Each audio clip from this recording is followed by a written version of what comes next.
God is dead. These were the shocking words proclaimed by Friedrich Nietzsche, one of the most prolific philosophers and thinkers of the 20th century. Now, before anyone gets offended by that, what Nietzsche is really referring to is not so much that God, this being, had literally been killed or died. Of course, if you're religious, you'd believe that God is immortal and omnipotent. No one could cause the death of God. But what Nietzsche is really referring to is that religion on a whole, especially in modern society, has really been on a decline and has really met its demise. Now, to really understand this, we have to track the development of religion through time. Of course, there are many religions around the world, but if you were to trace it from the standpoint of anthropology or sociology, we'd know that religion was really birthed at the very beginning of human civilization, initially as a sense of metaphysics to explain the world around us. There were many mysteries of the natural world that we couldn't understand, many forces that are truly quite extraordinary. And this gave rise to the beginning of mysticism. When we saw, let's say, a thunderbolt, our ancestors probably could only explain that as an act of some divine being. And of course, as society started to actually develop more and more,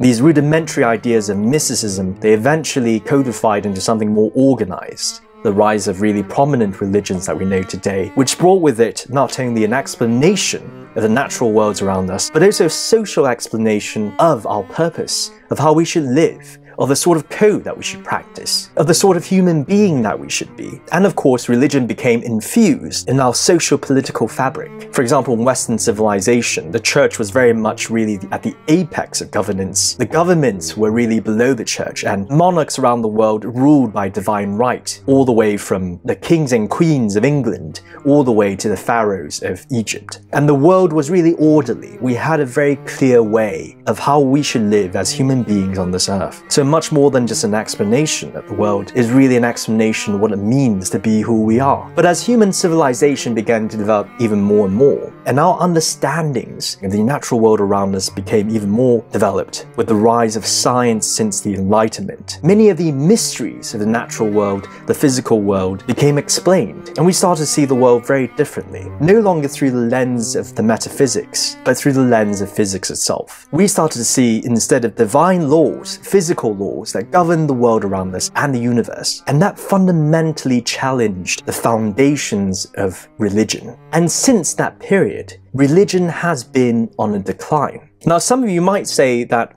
we still have religions today, and many of us might still be very religious. And certainly so. But if you were to look at it comparatively speaking, from let's say the medieval periods to society today, there has been a serious decline, a significant decline in religion's hold on human society. Compared to the past, where religion was really not a choice, but the compulsory path to understanding and operating in the world, not only in our explanation of the natural world, but also in our participation in society, it being integrated into laws and governance, to today where religion is very much a choice of lifestyle for many, and of course no longer has any hold on governance in many parts of the world, there has been a significant shift. And this is exactly what Friedrich Nietzsche is talking about. God is dead in this sense, and we have killed him with science, with our progression. And there has been a rise of atheism for many of us. But what Nietzsche is really referring to is not just the fact that religion has met its demise, quite literally, but there are consequences. Because religion, for the longest time, beyond being an explanation, has been the source of really our social foundation,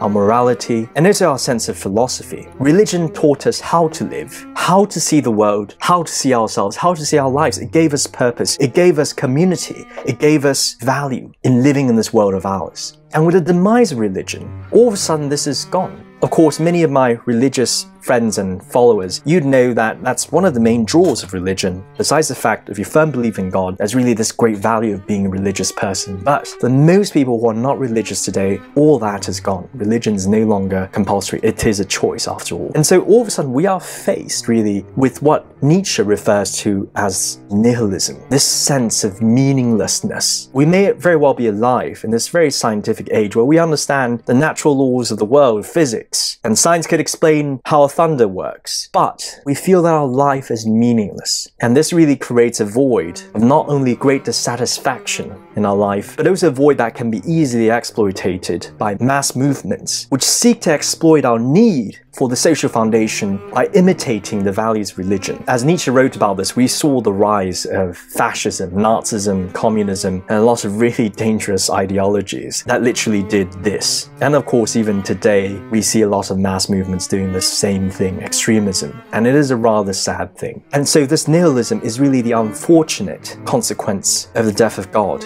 in this sense. So what is the solution? Well, interestingly, as Nietzsche really explored in his work, the first immediate thing that we could do is actually to move away from the metaphysics, but actually focus on the humanities. Perhaps without religion, we might be able to find meaning in the humanities. And what I'm talking about here is really philosophy, literature, art, music. And the idea is, rather than, say, study these things, perhaps we can actually find and draw social meaning and value from these things. Actually see them not as an area of interest, but as a tool of living. They might be able to give us meaning after all. So for example, we could study history as part of the humanities to really contextualize our place in the world and really edify ourselves. We could also study, for example, literature, the great tragedies from, let's say, Greek plays, and learn to see the beauty in the sadness of life and the tragic events that happen day to day. Of course, we can refer to philosophy to try and build our understanding of the world and the meaning of our lives. So humanities could be a starting point. But Nietzsche goes beyond that. Although the death of religion means that all of a sudden the social foundations are gone, there might be a great opportunity here. Because as much as religion provided this great value, great social value of meaning, community, and belonging for many of us, some might also argue that it also held us back. As we know, religion also, especially of a more dogmatic kind, usually had restrictions on us and what we could do. So one very interesting idea that Nietzsche really explored is the idea of the Ubermensch, which is German for the Superman. The idea that with the demise of religion, as much as we might face nihilism, there's an opportunity for us to really realize our own potential, no longer limited and feted by religious dogmatism. In other words, this could be an opportunity for us, even beyond the humanities, to create meaning in our own lives and really draw our own sense of social value, our own principles of living, actualizing our own ethos of life. In other words, living in our own way and creating meaning through ourselves rather than relying on anything. But of course, this is easier said than done. And according to Nietzsche, it is very hard for us to actually actualize ourselves as the Ubermensch. In Nietzsche's belief in history, maybe a few people came close. And to give you an idea of what is the level we're talking about and the sort of extent of self-actualization, Nietzsche would refer to people like, for example, Napoleon, the Buddha, Jesus, Julius Caesar, people who clearly created their own visions of how life should be. Of course, many of the ones I've mentioned, for example, the Buddha or Jesus, they created immense ideologies that not only shaped their lives, but ultimately the world. And that's really what being an Ubermensch is really about. And this might sound all too much to you, whether we are trying to seek for more meaning in the humanities or by creating meaning ourselves. And many people might think this is overwhelming.